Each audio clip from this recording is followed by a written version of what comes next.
Hello, everyone, to another Air Future Advanced Air Mobility Unveiled podcast episode. Today, my guest is Sacha Wetzel from New Zealand, and he is the founder of AVfoil. So, Sacha, please introduce yourself to our audience and tell the audience what you're exactly doing within AVfoil. Yeah, so I'm founder or the person who sort of launched the idea of AVfoil into the market. It started as a different company and has evolved today to work in lots of areas around business models and intelligence. Right. And what I totally missed out to point out that you are the country liaison also for the Advanced Air Mobility Institute for New Zealand. And that's actually also where we do cooperate a lot. So when you look to the business landscape lately, what would you say changed the most during the last years from traditional aviation to advanced air mobility and all these new vehicles coming or trying to enter to the market?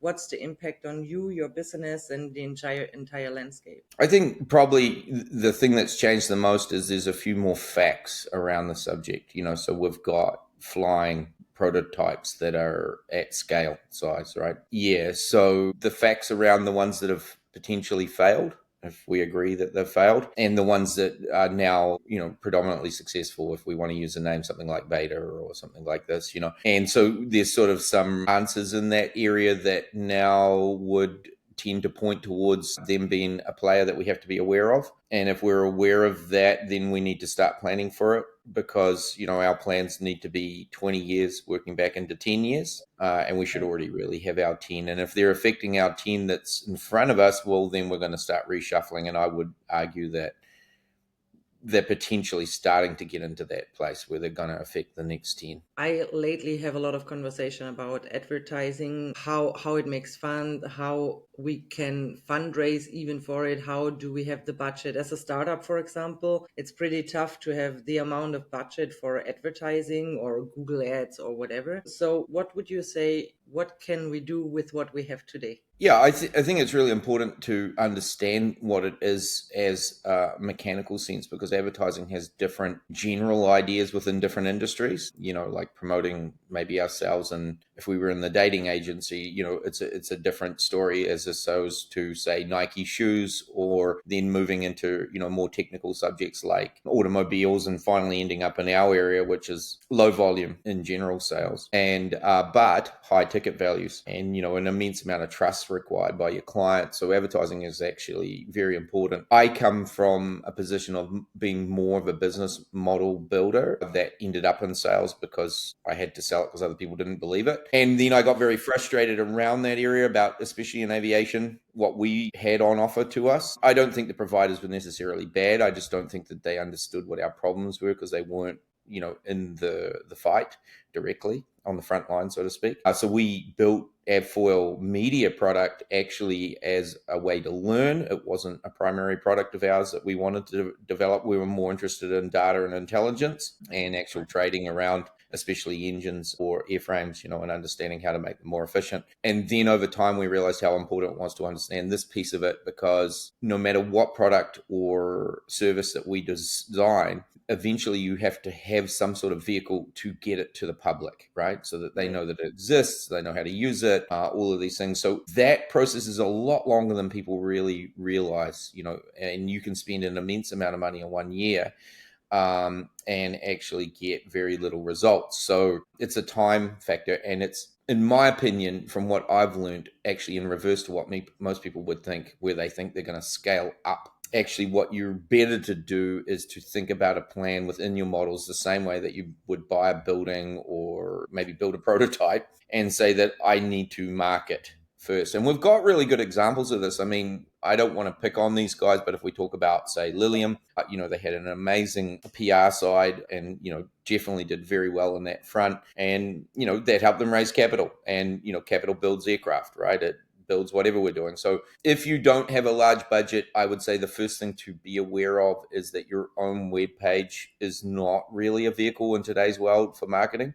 and you're going to have to find somebody who centralizes in it. Some of the things that we're doing today, like we're talking to you, these are really great ways to do it.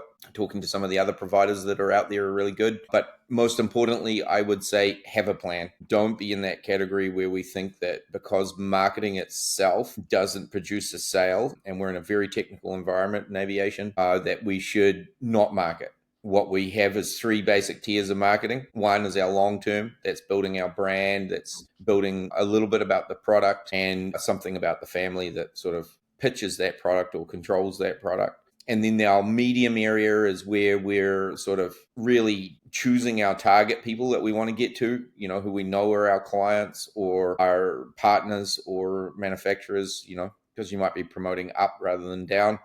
Working really closely with understanding in that and working out the research piece as well. Then we finalize with a roadmap for our sales team. A lot of people send their salespeople out there and they expect these guys to be marketers, pitch designers, everything. And I'm not sort of saying that you should give your salespeople a direct pitch where they're kind of reading off a sheet of paper.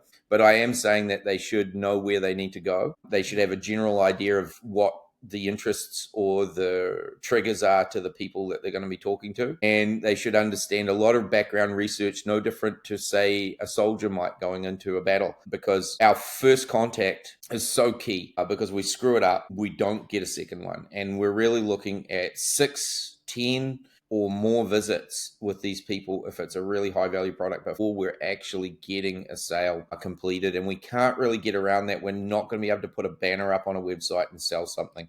That doesn't really work, right? So we're really looking at building this foundation. That means when our sales team turn up, they know a lot more about who we are as people, turning up as a product, and as a company, and where we're going to fit. Because what people forget about aviation is the decisions that most people make that are experienced aviators is this company going to still be here in 10 years?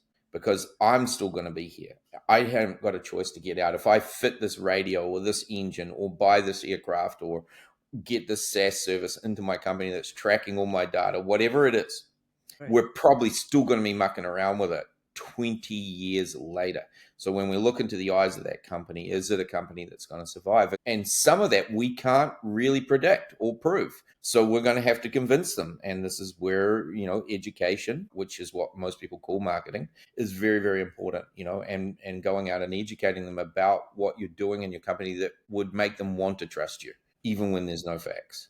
And so Right. this is what I would say. I think you're totally right. Most of the people completely underestimate the necessity of building trust in the first place before you actually can do business together. I mean, in rare cases where there is a hurry and an emerging need right in this minute to do something, well, of course. But on the other hand, I can see it from my own experience the last 2 years how important it is to build trust in the first place, and then later you talk business, because as you're saying, salespeople know who you are as a person.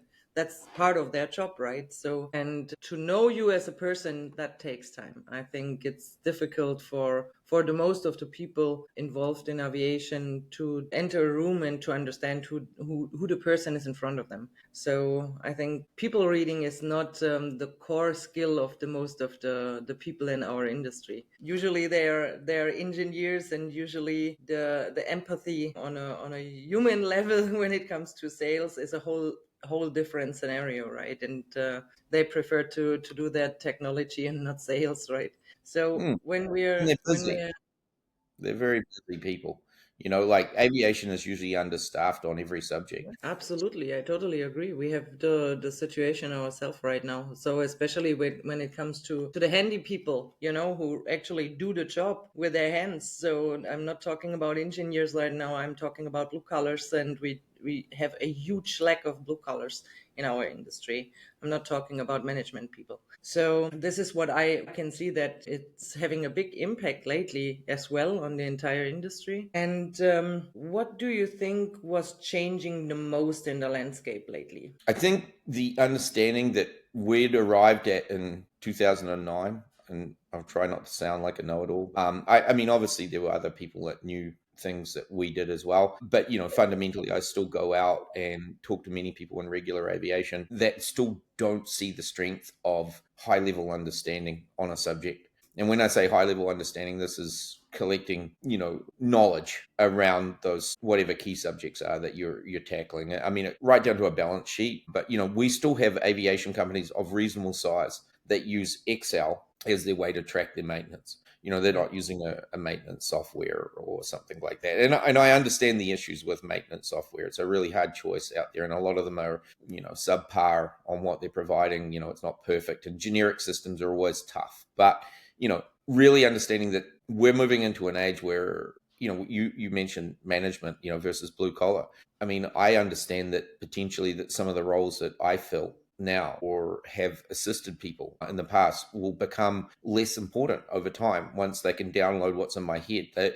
I think if you go to Chat GPT right now and try to ask a question about aviation, and we do this a lot, it's still got a lot of lack of understanding because the knowledge that we have are not really downloaded into general areas where it could harvest it from to sort of speak back. It's going to talk about regular business, and the interface of regular business is not perfect for our industry. It's still pertinent, and business is business, but at the same time there's some idiosyncrasies around what we do, and if you don't know those, then we're not going to be able to use those. So over time, people like myself and many others are going to give those intelligence into the systems, and so it's going to become key. And the difference between a business that's hyper intelligent and a business that flies by the seat of its pants is at least 10% margin, right?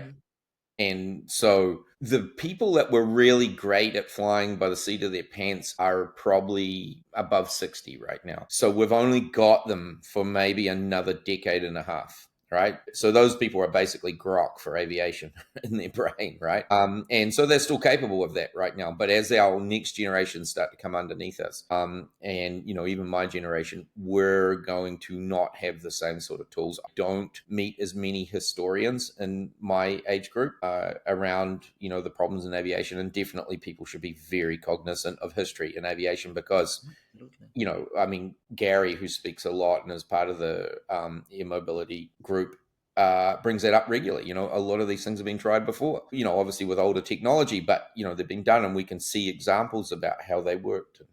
And, if we're going to go out and start anything new or refine anything, we should be referencing back to hyper understanding of a subject. And that's a cost in itself.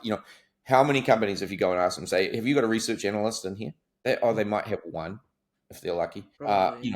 I mean, we carry, three, and I want more, Mhm. and I would rather have one salesperson and four research people personally. I know I'm not discrediting salespeople. I'm just saying with a research team behind them, their effectivity is probably 10x. Right. Yeah. So I would say Yeah. that's the biggest landscape changer is that understanding is creeping into the consciousness of people in the industry general. And, so within 10 years, like we saw with the web, where nobody really looked at it pre 2010, and then they all kind of got sort of free time around 2009 with the downturn, and all of a sudden we saw everybody posting their aircraft, their parts, and all sorts of stuff online. Not really doing a good job of it. Still today, not doing a good job of it. I guess we've got about 8,000 people in the industry that probably shouldn't exist if Mhm. aviation was to do what other industries have done, but we refuse to post into one place like, I don't know, an Amazon or something of those varieties. So eventually somebody will work that out, right? Right. Yeah. What I can see is that, well, at least the last 10 years, I have seen so many really brilliant people going to retirement. And actually, there was no real knowledge handover before. I think this is also a big issue. So I'm used to try to keep those retired people pretty close to me because this knowledge is nowhere written. For example, I can remember when we built Razer, I was talking to the MFT, the multifunctional team leader at that time, and he said, no, we don't need to try that. We have done that with this and this project, I don't know how many years back then, and it didn't work out at all, so it's not even worth your breath to think about it. I was like, look, so we youngsters would have looked again into it, not knowing that they actually have done all this work and it didn't work out, right? So, and I think this knowledge gap is increasing, and also the way of, I don't even know how to put that. And I don't know if you witnessed this as well. In the past, I mean, I was growing up in a time where a handshake was a handshake and that was the word, right? So you didn't even need a contract with someone. If you were shaking hands and you were putting in your word, that was enough. It was all what was counting. And today, sometimes it feels like not even a contract have a worth anymore, and the people are not sticking to their commitments. And this is another phenomenon where I can see the landscape, also behavior by the people is quite changing. So I don't know if you have this experience as well, because sometimes this is really frustrating for me that you can't rely on a word anymore, and not even sometimes on a contract, right? Yeah, well, I think this is a natural evolution with people anyway. As our population gets larger, your ability to hide is greater. Aviation as a community, year upon year, is creating more flight hours across the earth. Quite a big number, too. And, this seems to be a little bit lost on aviation sometimes. We feel as though we're the same size. We're not a profitable industry currently by numbers. There are individuals Right. that have won, but, as a collective whole, we have not. But yeah, so that's a phenomena that exists within any area, not just aviation. I mean, aviation was a place that if you went international, the contracts probably weren't worth fighting, right? From a legal perspective, it would be difficult to fight somebody in Brazil that you were buying your aircraft with. Where would you do it? Would you do it in your home country or back in Brazil or wherever? And what would the cost be? So we largely had contracts as stories around keeping everybody, from fighting so that they understood very clearly before they did something what they were doing. And yeah, there was a lot more honor in that. So yeah, that's changing, and yeah, we're going to deal with that. I think that the digital world brings, I don't know if I want to call it honor back to the story, but it kind of brings policing back in this is why if we put like all the parts in one place, which is what we tried to do, as we created a marketplace, and we just found that aviation wasn't ready for that, and lots of other people copied us, and they've found out the hard way and around that, and they don't even know as much as us about it. There's a few other ones that have done okay, but even still, the ability to be on a marketplace and call out those people that are bad actors, right? That are posting log cards or whatever company for sale that they don't even own, or they've got a bad reputation or whatever. Yeah, that ability is going to strengthen our position. And from the loss of intelligence side of things, as you know, this is a subject that's really key to our thinking and our general model. We want to build more youth, right down to below 10, and thinking, look, if future of flight is successful, who's going to be the people that run it, and how many do we need? So if it's 30 years from now, which is about what my guess is, in sort of size and mass, yeah, we need to be looking at the sort of the 10 and 20-year-olds are the people that around that group. Even a 5-year-old should be getting encouraged, but 10 through to 20 is the area that's going to be picking that up. They're still here, right? So a 20-year-old Yeah. is kind of 50, right? In 30 years as it starts to Yes. boom. How do we get that there? Well, this is kind of like one of those sci-fi movies where everybody says we're going to go grab all the books and put them in this hidden library. Well, we're the books, right? Us and all the people that are older than us, and some of the people that are younger than us, that have very valuable information that needs to be downloaded into somewhere so that it can be there for those people in 30 years from now. Because we were using logs strapped together in a pyramid of 3 to pull an engine out of helicopters. We were using hammers to straighten out rotor blades with a rock underneath it that we found lying on the ground, and got in the aircraft and flew away. That was the generation sort of just before me, and certainly part of the beginning of my aviation career, which is roughly 30 years. And so we learned sort of the hard way on a lot of subjects that now the youth are not going to get the chance to do. I mean, we can't even put our apprentice up ladders in the hangar now without this huge sort of health and safety process and all of that. And that exists all the way through the scenario. And I mean, people talk about this, and I don't know the subject factually, but, I will take a stab at it, that Blue Origin was far too safe in its approach to, flight and space flight, that it was very slow to develop. And we've got Rocket Lab from New Zealand catching it up, and some might argue that it'll overtake it. Certainly that's what we're hearing lately. And obviously, we know all about SpaceX and what they were able to do. And this example exists kind of everywhere through the process. And, was that Lilium's downfall, or was it just a bad Yeah. product?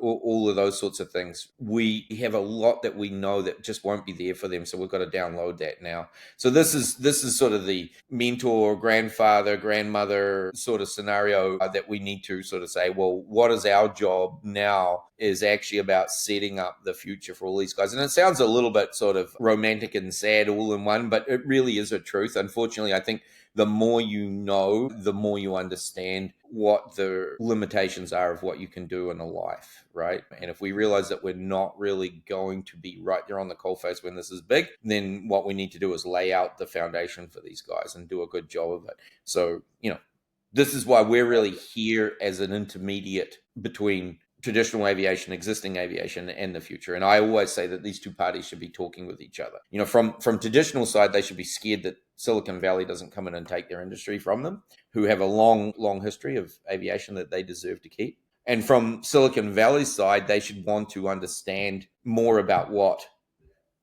traditional aviation, because what they've done is they've hired consultants and things, and some of these guys are really good, or Yeah. people that are in there. But I don't think it's enough just to talk to a couple of consultants, and some of these people have got it wrong, in my opinion. So we should be going down and double referencing that story in aviation and saying, is this true? Is this really how it is, or whatever? And I mean, a good example, we see lots of people attacking air mobility from the angle that Blade is the benchmark to how the model will be in New York, and absolutely refute that. I don't think Blade is the model at all. I think potentially way, way, way, way out urbanization of the model is possible. But aviation traditionally is about where road doesn't exist. Transatlantic, no road, right? Mountains, Alaska, number one, area in US for aircraft to population ratios. New Zealand, the town that I'm in here, 1 to 1,500 people in helicopters, right? Population ratio, Yeah. the highest in That's the a world. lot. And this is democratization, right? This is what it looks like. So people argue all of these subjects because we've seen a misinterpretation of what our goals are. And I keep telling people the goal is incremental movement, right? If we better something, we put a transponder in an aircraft, and in one point it's a radio activated one, right? And now Right. we're talking digital, right? And this is a massive change. I mean, look at what ADSB in and out has done compared to TCAS, right? So this is all the democratization of the product, because what's happened, what has ADSB in and out done? It has lowered the cost of positional awareness, right? Right. It's made aviation safer for the ones that use it correctly, right? Absolutely. They're not just ticking a box, which sadly a lot of them are. But eventually this leads into the space where everyone talks about congestion in the skies, and this is the next issue that's coming. Yeah, this is how we do it, right? Right. So we had a little pre-talk before we started our recording today. So, and we were discussing that we are watching in several scenarios that for people it's not always very clear anymore how to make a dollar in the advanced air mobility landscape, right? So it's very difficult to a lot of people to make their living with it. So and still they are trying to fight and to develop and to enter the market, to have a market ready product, right? What is your perspective on this? Yeah, I mean, I think it's a little scary for the people, and if they're not scared, they're probably not aware, because all of these startups have a huge risk of collapse. It's not because I'm saying they shouldn't do it. I'm a big fan of trying and failing. I don't mind failure. A lot of the money that comes into this sector comes from people that have money available. And I know people Right. would cry a river about that one. We're not supposed to just consider wealthy people as people that we can drain. But the reality is, and I've been around those investment tables, and a majority of those people that put the money in, they're already making enough money somewhere else. That's why they're considering to put the money in. And trust me, they should be putting that money in, because they've sucked it out of the people, and they should be giving it back to something good, and learning by failing, or learning by success or partial success is how we're going to get forward. Contrary to perhaps what many people think, is that our roading infrastructure is not as robust as people maybe think, right? And a certain series of storms may create problems. So if we look at what we need to do, I think the important point is to just be truthful as we go into it about what are we going to get is a job, and is it solid? And if it isn't solid, how do we back ourselves up as we move forward? And is there a possibility to straddle existing aviation and be in future of flight? And in some ways, I would say if you're not the high level tech that's going to get sucked up by somebody on the coalface of the development, if you're more of a peripheral, straddling the two industries would be a better way to survive and protect yourself, as well as give yourself a really good information base over time of what is working now and what the future works at the same time. And you're learning the faces, the names, the products, and you're eventually going to be the CEO of the company that's going to have to decide: do I go with two rotors or do I go with 15 rotors? Experience of traditional aviation versus, I mean, look what Robinson's doing right now. I'm not going to say whether it's right or wrong, but they could be amazingly right going after a two-bladed system, or they could be immensely wrong. And how do we know that? And if we haven't experience what a two-bladed system does and then a multi-rotor system does, and for most of us, we haven't really experienced much on the multi-rotor stuff, right? It's pretty rare. So yeah, I mean, Chinook, these sorts of things came off. Yeah, so that's what I would say. I'd say just be aware that there's some risk in there, and try to make it work for both. And obviously, to all the people that are hiring those people, maybe just have a thought about how we might need them down the track. So if you feel as though you're in a position where you can't look after them, try to come up with ways where they're looked after by other people, and then you still get the benefits and they get the benefits, if that's possible. Coming from the country with the highest helicopter to people ratio, actually, I would be interested, how is the perception in New Zealand about, from the operator perspective or manufacturer perspective, a thing they are looking critical on? Or do they say, awesome, we need these kind of new technologies to fill the current gaps, which we can't do effectively with a helicopter because the operation is too expensive and the risks for the crew is too high, probably, right? So looking at natural catastrophes, for example, if you have a fire, it's not always the safest flight for a pilot to go and do firefighting from the air, right? So what is the perception from the people you're talking to in New Zealand about that? Well, I kind of look at it differently to most people, where there's like this sort of oil and water seam between, air mobility and existing aviation. I would say we're already in it. We're already doing it. And these are just the same thing as somebody who told us that the EC-130 was going to exist at some stage, and we waited for that, or the H-160 or whatever, the X-3 now, right? What I see operators doing here is what I saw people with Bell 47s doing when I was younger, telling us that French helicopters would never make it, and those guys are no good, and Europe doesn't understand aviation, and then all of a sudden, hello, Okay. here we are with the AS350 as the most predominant type in civil. Mhm. And why did it get there? Because its per kg per mile ratio is the lowest, and not on all helicopters, but on the most applicable type that goes to altitude, right? So the Robinson comes into the market, and New Zealand instantly adopts this helicopter, and we go from 400 helicopters to 800 helicopters in Wow. 10 years flat. Now, this helicopter was killing people regularly, where other vehicles were not killing them in that scenario. And we're talking about blue sky deaths. So this is not somebody crashing into the ground, landing badly, or taking off heavy, etc. It's somebody just flying along, and suddenly the thing kind of falls down. It didn't stop them, right? So, we hear people talk about aviation saying, oh, if this, whatever, Joby goes out or whoever goes out and they have a failure, that's it, right? No, that's not going to happen. So the general view is the same view that the Bell 47 says, is that the future of aviation story now is a load of rubbish and it won't make it. But on their coalface, they are continually choosing aircraft that are cheaper per hour or per kg where they can. And on the benefit side, I would say traditional aviation is doing itself a disservice. It is de-evolving, as we also discussed. And we're seeing old models that are 15 years old being regurgitated back into the industry that Right. were known to be wrong. I mean, Safran, and I hate calling out people, but I'm going to, because they're definitely doing it, are undoing their supplier network, which they created and was immensely powerful and immensely clever, right? And now they're undoing it. and it's going to cost. It's already costing. These are people that invested in their product, that became distributors, that were audited, and they're in there actively undoing these people. And if they want to argue that, I'm happy to have the debate because I got a few facts in front of me, So this is cost. This is no good. So what this means is that we're actually seeing major increases. The turbine engines and the predominant supplier is Safran, their per kg per mile ratio is increasing, right? Okay. So even if the electric side is what we get initially, right? And I don't necessarily believe this is where the story ends, especially if we've got to use a traditional battery, unless they come up with another way to store energy that's much lighter than a battery.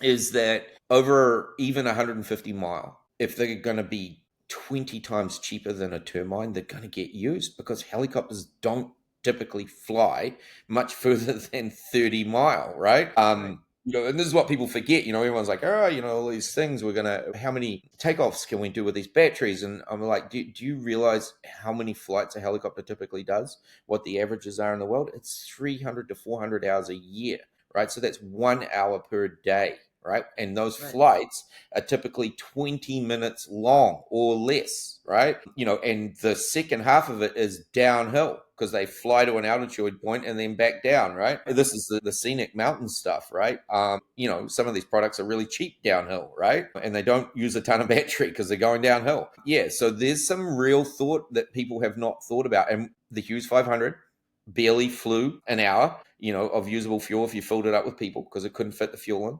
The AS350B model was the same. When I started out, we would have to put 40% fuel in if we wanted to fill it up with 6 people. This is what you do. We've been managing fuel ratios for a long time. Obviously, in batteries, we can't manage that, but it sort of says that, well, if the economy is there, then we will work around it. So back to your question again, I would say one of the reasons why New Zealand, and we see New Zealand operators turning up in a lot of places in the world and doing reasonably well, is, we're the sort of people that look at a problem because we're island people. And if it Right. doesn't work, we'll make it work by reducing costs, shaving it off. Like my grandfather was in the Air Force and his whole job was to be on a Pacific island. I mean, horrible story, really. But, he shaved wood off bombers until it was light enough and they took it out and flew it with more bombs on it, and then he shaved it again until he did it. So this is in our ethos, going back to Second World War. And so the opinion here is basically give me something that works and I will buy it if it's cheaper and safer, right? And I think what people forget when we talk about price is when price goes down, safety goes up. And the reason is that if you have a reduction in safety, then it doesn't matter what the per kg per mile Hmm. ratio is because you're in a court case now and you're not flying, and this is a Right. cost. And so this is an operational issue because the functionability of any operator is how many hours it can do per year. And so if it's weather that grounds it or certification or a court case, then this is a cost, right? So when we talk generally and say lowering cost, it should not be viewed as lowering quality. It should be viewed as looking at everything within the whole story of the model and the business as being improved, right? Talking about traditional aviation and eVTOLs, yesterday I just have seen an announcement of a Dutch company called Delta Quad, and they actually have a unmanned aerial vehicle, and the flight was lasting 8 hours and something. So I think there is also a little progress on the battery technology, which is important because in the past it was like 3 5 minutes flights right after takeoff, and then you had safety margins and you had to ground again. How realistic is all of this electrification in aviation? Because when I'm looking to the automotive industry, I would say we failed. We failed because not of the technology in the cars, it's because of the infrastructure, which is not almost not existing or not good enough existing. I mean, when I hear neighbors telling me if I want to charge my car at home and they can slow me down to 5 kilowatt per hour, you will charge your car forever. And I'm wondering how that should work in the aviation industry where the batteries are much bigger than in a car. So how do Yeah, well, I mean, if we look at the science, this includes, understanding cabling underground and the issues of getting electricity to wherever the location is. On the face of the information we have in front of us, this looks like an immense task to pull off and potentially impossible, right?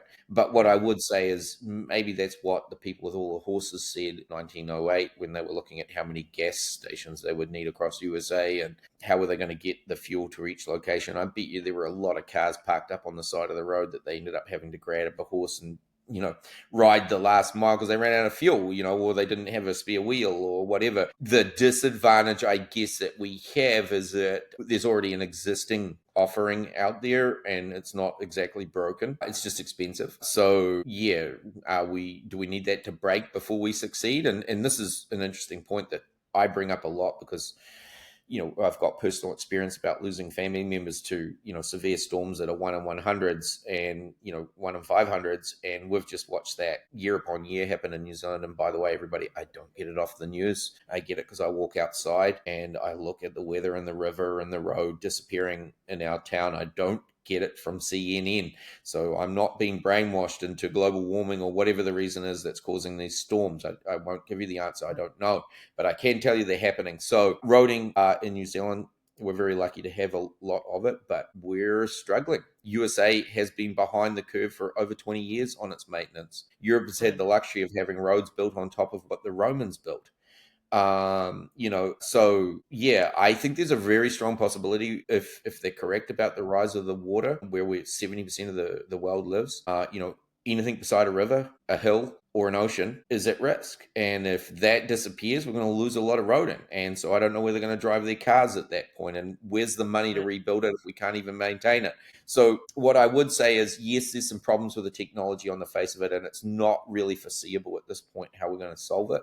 But are they usable when we have less roads? Are we going to be able to use a turbine to do that same job? No. The turbines are too expensive. You can't do it, right? They're a problem. They're what kills pretty much everything. Beautiful engine, lots of power, lots of ability, but way too much fuel, way too many parts, and not to mention these parts are quite rare, right? So my gut feeling is that we're probably going to go the way the auto industry did in the sense that they went hybrid when it went to long distance, right? So if you're talking a long distance problem, we're probably talking about a hybrid.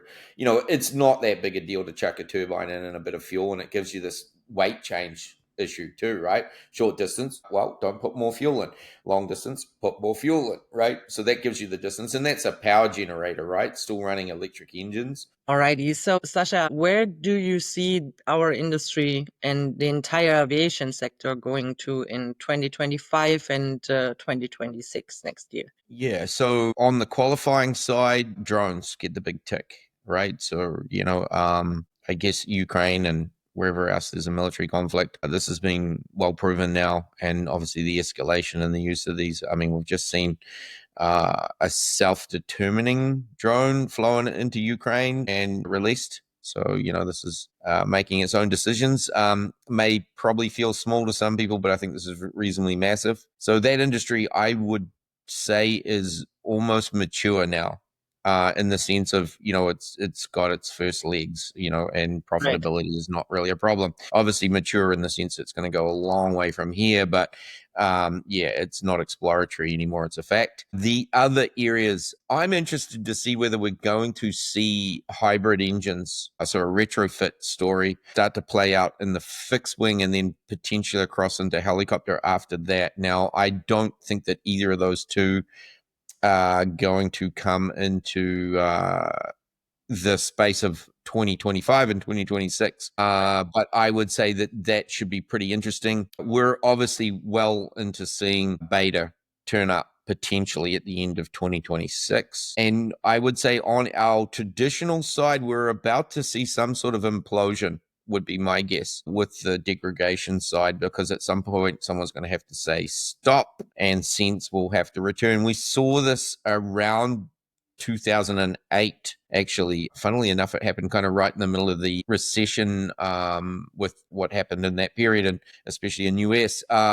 where we saw models in supply chain start to get a little smart. They developed a lot more local network providers and understanding food chain, these sorts of things. So there's this concept, and this is where I see some faults in some of the pitch models of Joby, Beta, and many others. I mean, we've seen Beta sort of reverse back off that, or at least it would appear that they didn't have that plan originally, where, this is going to be the manufacturer, the operator, all in one. The problem with this is we watched Airbus go out, and at that time it was Eurocopter, and want to create all its own service centers across the world. It turned out that they didn't do a very good job of it because they weren't in the local cultural setting. They were French people in another culture, and the cost was massive. So when the market sort of either went down or went up, either way was a problem. If it was going up, it was too small, and if it was going down, it was costing too much. And local business tended to work better to sort of have a much greater insight into when that change needed to happen and how to deal with it. And they could maybe use another piece of the industry to survive or something like this, right? So we saw them go into the network model. That was, something that Bell had done a lot of in the past and still do. We're seeing many issues in the supply chain for all the manufacturers at the moment. Now, this is not just their own failings, but general world failings. So I feel as though there's going to be a bit of a point where everybody sort of starts to say that's enough, right? And I think it'll happen sometime in 2026. And we're probably going to see some severe problems around the end of this year that may or may not become public to people, but it will be the catalyst of change. And we saw the same last time, so I suspect if it's not within these 2 years, then it will be happening at some point. And that's usually around where we start to go into a build process again. I'm a very big fan of food chain and creating, we're basically talking about a shopping market area for the people that you're doing. If we involve the people, if we don't become just a big corporate that's coming down in as Kubla Khan to attack the world, we're more likely to see these products picked up and used. Because if we're not hiring the families or allowing people to create businesses in the areas locally, and we're just coming down to take their jobs, Airbus and Safran both have this model where they use French people to run their companies, send them down. So they're got a lot of pieces of their business that are predatory, right? Well, I think that even if you've got a really good product and it eventuates into the market as they have, people will fight back, or they won't adopt as fast as they would if you got into those markets. So I think it's very important that gets understood. And I would suspect that in the next 2 years, we might start to see some of the Silicon Valley models start to click into that piece and understand that, because we're going to see the first one start to release. If we want a really good example of that, look at Tesla, right? So everyone's sort of not bullish on Tesla. He's having an argument with, senior officials in the US. And then the robot taxi comes out, and instantly they say, well, hold on a minute. He's going to overtake Waymo because he's already got all the infrastructure built and it's a software upgrade. Now, this is still arguable whether this is true, but let's just take it on the face of it that it is true that he can do this.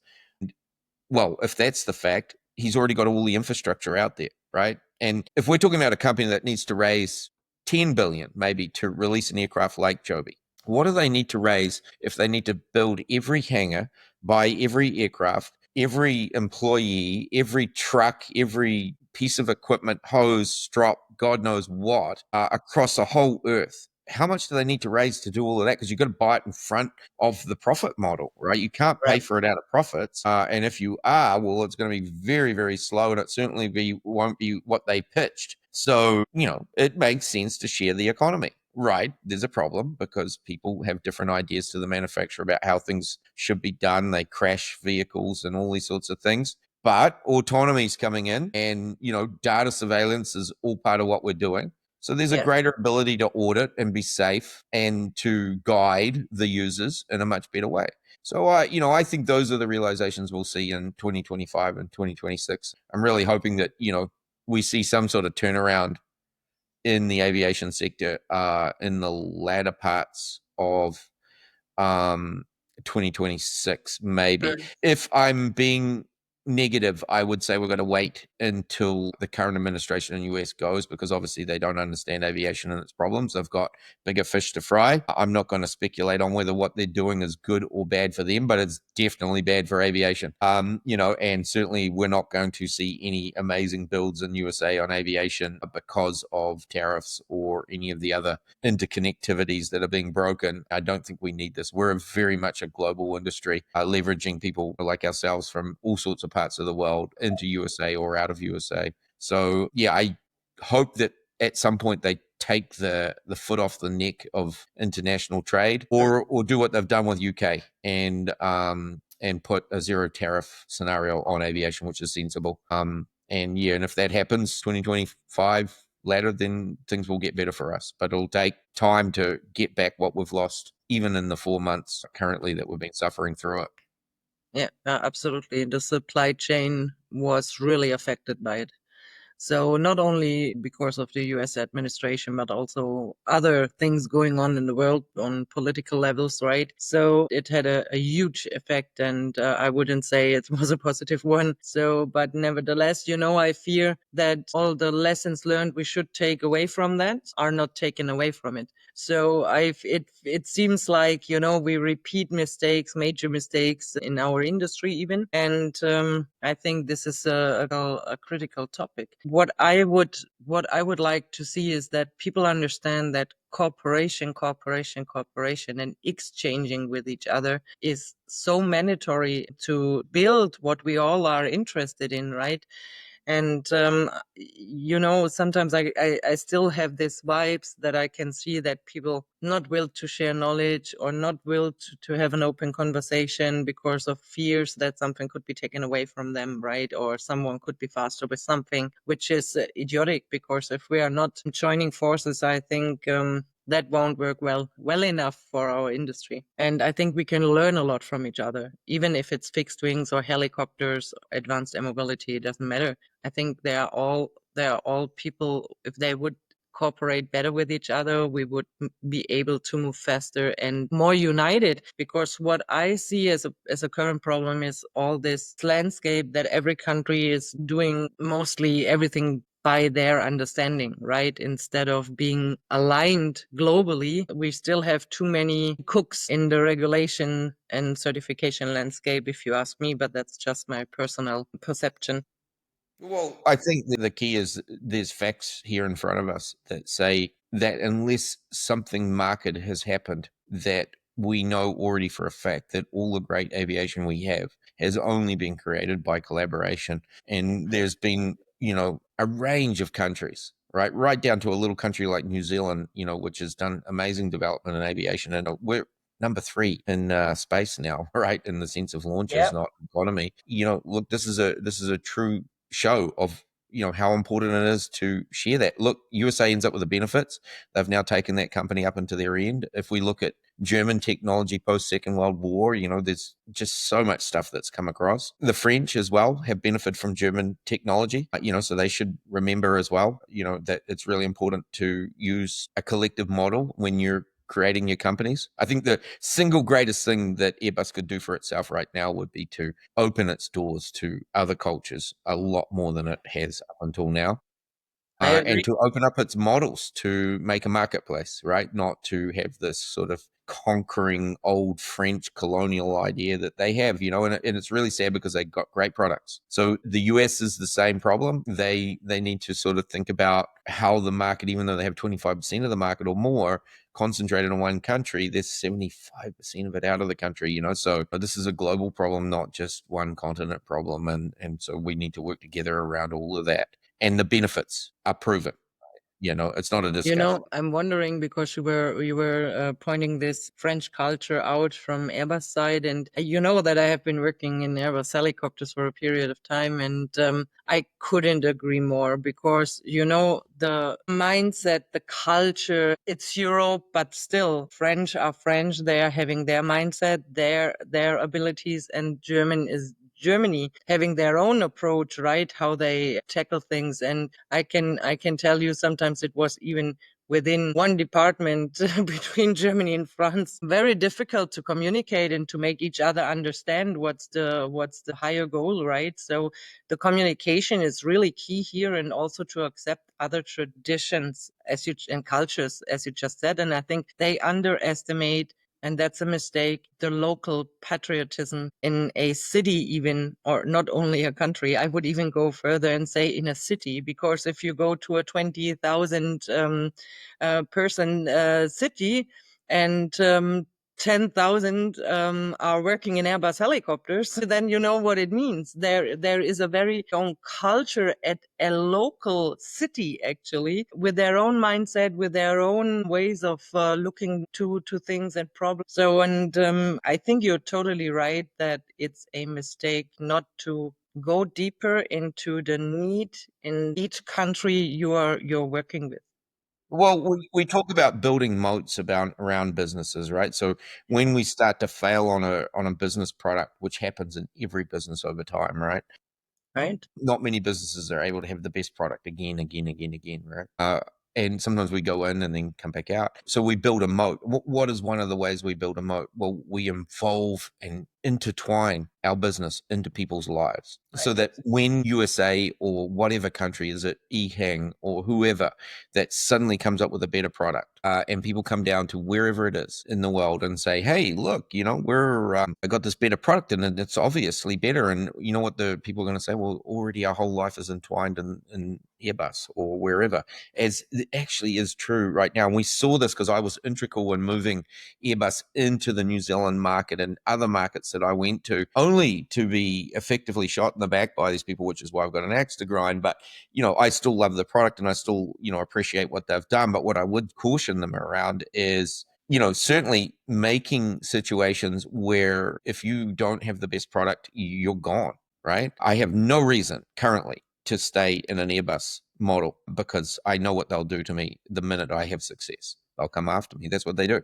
They attack all the people that try to do well in their business. All right. They want only themselves to win. And this is a problem. We don't have this model in USA. USA does not work like this. Right. And unfortunately, USA doesn't have the best aircraft right now, but I think they're going to soon. And so, if Airbus does not get the world to fall in love with it again, yeah, I mean, this is different on the airline side. I mean, obviously Boeing is suffering, and Airbus is going to have that lead for a lot longer. But on the light market, well, we'll see, right? I mean, I wouldn't discount Airbus. They're very talented aircraft builder, right? And they're safe, good aircraft. So maybe, and certainly the only one producing new aircraft at the moment. But at the moment, if I could do anything to not use their product or be involved in their business model, I would, because I know when I ring them up on the phone, they're not there to help me. They really just want me to buy their product and do nothing else. So they really don't care about the business model of our family, our employees, or our town, or anything along with it. And the general problem with the answer back when we have an issue is they're not helpful. I'll go to Bell. They may not have the answers. Much more helpful company, right? And, they're producing 57 helicopters maybe this year, and Airbus is maybe 180.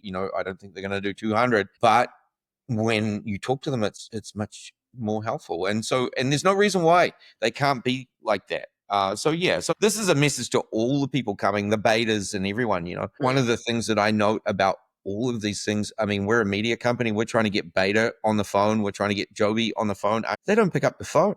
Their marketing people are not interested. If you're a marketing person and you don't want to know what a company like AVfoil does or any of the other ones, then you really need to ask yourself about what your job is. Because in any environment, like if I'm in aircraft sales and development and I say, look, I'm not really interested in Bell and how well they're doing, I just do Airbus. Well, I'm going to get blindsided when they're better than me, or maybe I should be switching. And the way that we do that is that we're open to talking to that. Not only that is, who's to say that we're not one of the future users? Who's to say that we're not one of the advisors that says, hey, should I buy Beta or should I? Man, those guys, they never answered the phone, be the friend of the community that creates you, right? That uses you, right? So I am noticing a very high level of arrogance out of these new providers out of Silicon Valley. And I thought the arrogance in aviation was already at a level that couldn't be surpassed. So, I'm hoping that they'll turn that around, and that they will realize that it's important to be approachable, to Mhm. answer the phone. I mean, whether you want to use a service like us or anyone else is not a reason not to answer the phone, not to talk to people. Absolutely And not. yeah. So yeah, open up those channels. That's really what we want to see in 2025. And other than that, I mean, I have immense respect, even though I might have criticisms, but it's only because I want to see the industry get better for any one of these people for what they're doing and the challenges that they're facing. It is not easy. There's a lot of people in armchairs out there poking at all of these guys. And, you know, I mean, a lot of people might say that I'm a little too pro. The reason why I'm pro is because I know how difficult it is to assess whether someone's doing well or not doing well. And it's Mhm. also very difficult to pull it off, you know. So if they're giving it a go and I'm future going to get to ride in one of their vehicles, if they do pull it off, well, man, I've got to give those guys all the credit. And I know a lot of them are going to potentially lose their investors' money. And that's going to be sad for them and potentially sad for the investors in that scenario too. But on the history of what we see in the last 10 years is the 1 to 2% that is generally investing in these subjects are all doing better than they were. We've now got even more money moving to the top. So I would say on the face of it, whatever we think they're losing in these investments, it can't be that bad because it seems to be winning. So yeah, keep it going, keep asking for the money and keep trying, and yeah, bring more youth into the story. So you're going to do a presentation for New Zealand during the Summer Advanced Air Mobility Forum. Which date, what time? So the audience know when to tune in to watch your I will presentation. have to check. I put it through an application on that, so I don't have that time in front of me. But yeah, I'm supposed to be on a Tuesday, I believe. And I usually Maybe choose something in I the will cross check before publishing and write it in the text, then yeah. in the subtext. The people know when your presentation slot will be. It's in a month from now, even a little bit earlier, not even a month anymore.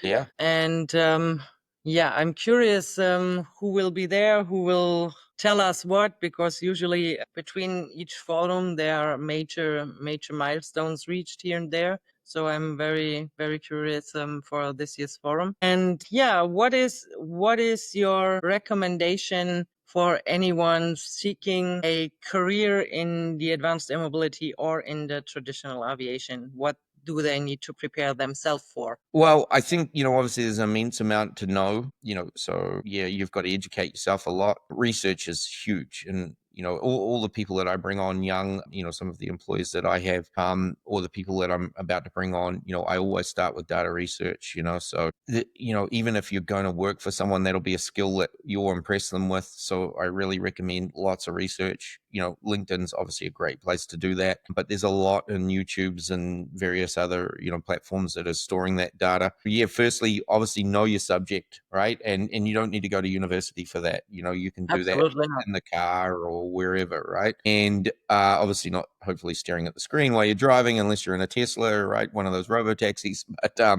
yeah, you can listen to it. And then obviously network, you know, network's massive. You need to know people. You need to know what Absolutely. their positions are, what their functionalities are.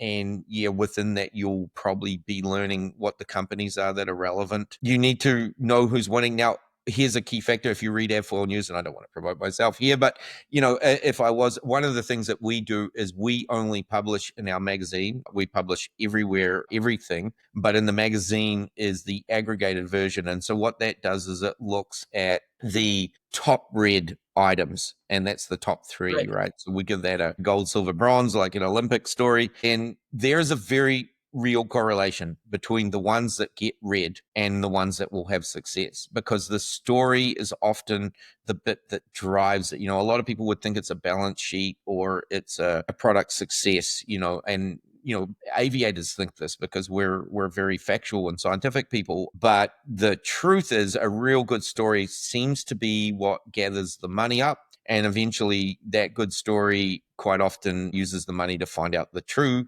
way to head forward and drops the bad things in their business models or their designs and then progresses forward. So if you're seeing something turn up or you want to look for those articles, you can obviously come to us and get on our link and read the magazine. And that's what the purpose of that is. And we cover 6 subjects in there, so it doesn't matter which one you're going for. There's certainly one to look at in there. or use yourself and just use your own head and say, well, which ones seem to be hitting the news cycle a lot more than others? And yeah, and those are the ones that you probably want to keep an eye on. It's not to discredit the people that haven't hit the news cycle, but it is to say, if you want better luck, those are the ones that I would start with. And then, the ones that have an untold story, go and talk to them and ask them how soon they're going to get their media going. And I'm sounding corrupted now, but it's the truth, right? And listen to their story. And does their story sound catchy, right? Because if it does, then there's a good chance they're going to do well in the boardrooms when they're pitching for money, and that'll be the money they pay your wages with.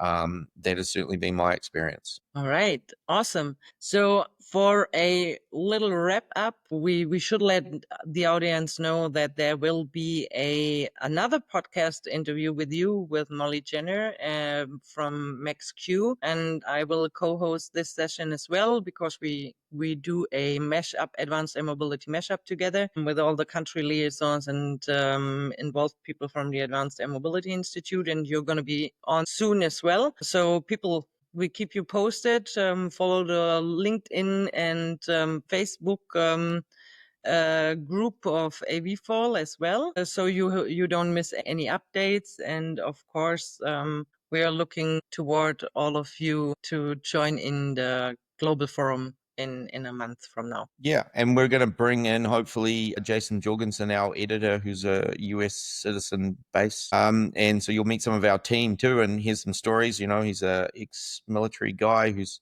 done a lot in aviation since he's left there, and yeah, it'd be nice to meet some more of the team. Absolutely, that sounds good. So thank you very much, Sasha, for your time today, and we're seeing each other pretty soon anyway. Okay, thank you, Katrin. Thank That's you. wonderful. Cheers. Cheers.